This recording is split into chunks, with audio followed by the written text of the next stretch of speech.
कांग्रेस के पूर्व अध्यक्ष श्रीमान राहुल गांधी जी को आज अपने दफ्तर में पूछताछ के लिए बुलाया है और यह पूछताछ भ्रष्टाचार के मामले में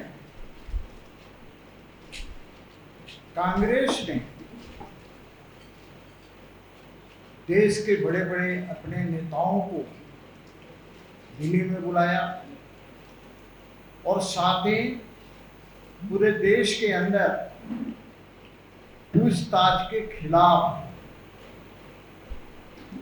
अपने कांग्रेसियों को धरना प्रदर्शन करने के लिए कहा है। यानी इनके भ्रष्टाचार को या भ्रष्टाचार के बारे में ईडी पूछताछ न करे, ईडी पर दबाव बनाया जाए, इसके लिए अपने पार्टी के लोगों का दुरुपयोग कर रहे हैं। जैसे आप आम तौर पर देखते होंगे, कभी कभी छुटभैये नेता लोग गिरफ्तार हो जाते हैं तो कई बार उसके समर्थक लोग थाना का घेराव भी करते हैं, छुड़ाकर भी ले जाते हैं कई बार, और कई बार छुड़ा नहीं पाते, पिटा कर जाते हैं। यही स्थिति कांग्रेस की आज पूरे देश के अंदर हुई है। आखिर ईडी क्यों पूछताछ कर रही है, ये समस्त जनता को जानने की जरूरत है। 1930 ईस्वी जब स्वतंत्रता आंदोलन चल रहा था, उस समय 5000 स्वतंत्रता सेनानियों के शेयर से एक अखबार चलाने के लिए कंपनी का निर्माण हुआ, जिसका नाम था AJL, एसोसिएटेड जनरल लिमिटेड, और नेशनल हेराल्ड अखबार निकालती थी। बाद में 1910 ईस्वी में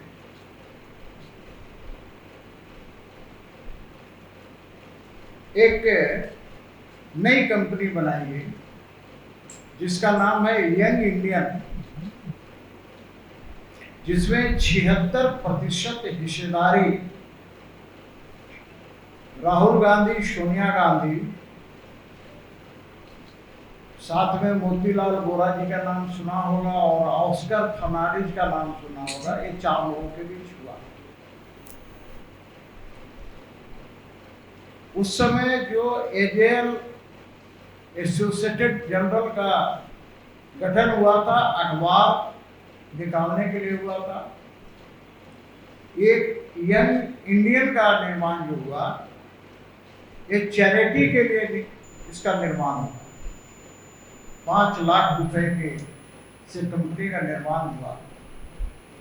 इस कंपनी को 90 करोड़ रुपया कांग्रेस, जो देश की जनता के चंदे से का पैसा था, वो इस कंपनी को दे देती है, क्योंकि इस कंपनी में राहुल गांधी, सोनिया गांधी, ये गांधी परिवार का 76% हिस्सेदारी है। इसलिए 90 करोड़ रुपए लोन देती है और उसको माफ भी कर देती है। जैसे आपने बहुत सुना होगा कि वाड्रा साहब के बारे में भी सुना होगा कि कई बार पैसा भी वही देता है और संपत्ति खरीदने के लिए भी अपना संपत्ति बेच देता है। तो इस पर मैं विस्तार से नहीं जाता हूँ। उसी प्रकार की कहानी यहाँ पर 2010 में ये प्रारंभ किया है।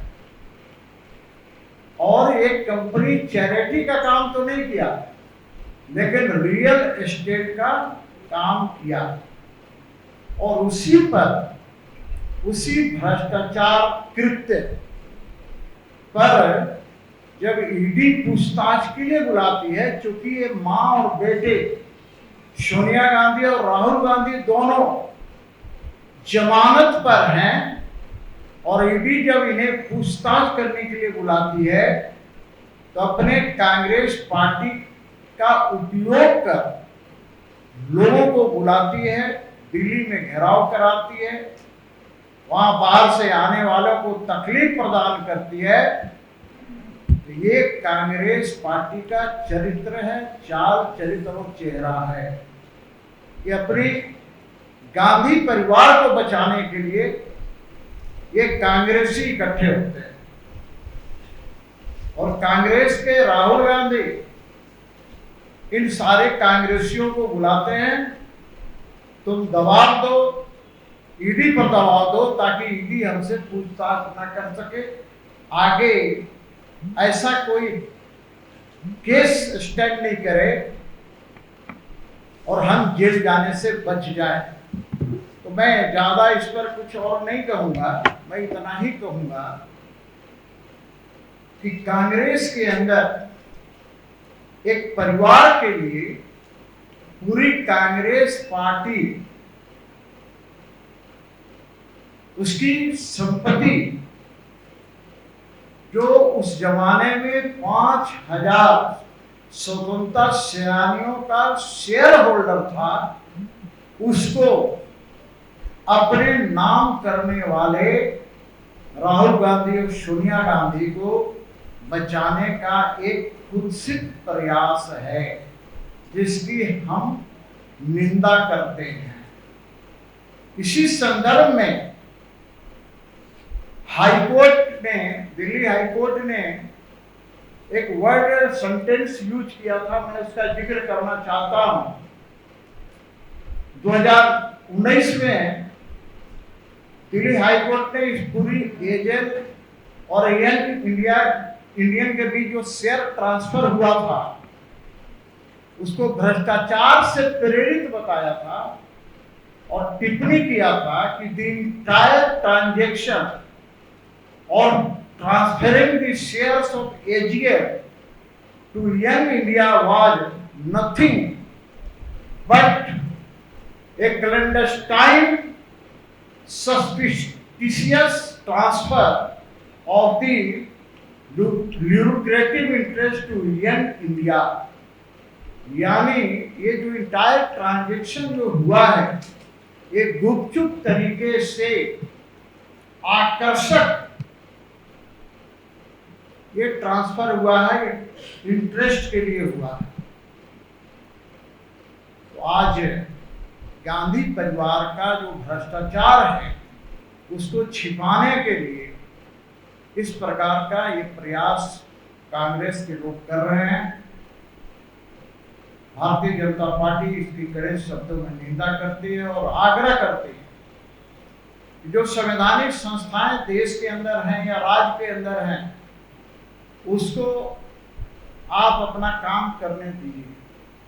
जैसे हमारे इस झारखंड में आप देखते होंगे कि यहाँ भी एक परिवार के लिए सारी चीजें कवायद हो रही हैं, सारी संपत्तियां संग्रह की जा रही हैं, सारे भ्रष्टाचार की जा रही है। उसी प्रकार दिल्ली में गांधी परिवार के लिए सारी चीजें की जा रही है। वहां पर गांधी परिवार के इस कुकृत्यों में यहाँ की सरकार भी शामिल है। नाम चर्चा नहीं करता, लेकिन पता नहीं आप लोग के बीच वो ज्यादा लोकप्रिय भी हैं, तो मैं नाम की चर्चा नहीं करना चाहता। मैं इतना जरूर करना चाहता हूँ कि वो तो बहुत कम मांग किए हैं, जैसा मैंने भी देखा। अरे मांग करने वाले तो उनको शहीद का दर्जा भी मांग करेंगे, कोई बड़ी बात नहीं है कि उन्हें भारत रत्न देने की वही मांग कर दें। कोई बड़ी बात नहीं है कि वैसे लोगों का झारखंड आंदोलनकारी, जेपी आंदोलनकारी की तरह उनके लिए पेंशन की मांग कर दें, मांग कर सकते हैं। और कोई बड़ी बात नहीं है कि सरकार मुआवजा भी देने का काम करे, लेकिन ऐसे तत्वों को यदि मुआवजा सरकार देने का काम करेगी तो निश्चित रूप से यही समझेंगे कि सरकार तुष्टीकरण में मस्त है और तुष्टीकरण की प्रकाष्ठा पर आ गए।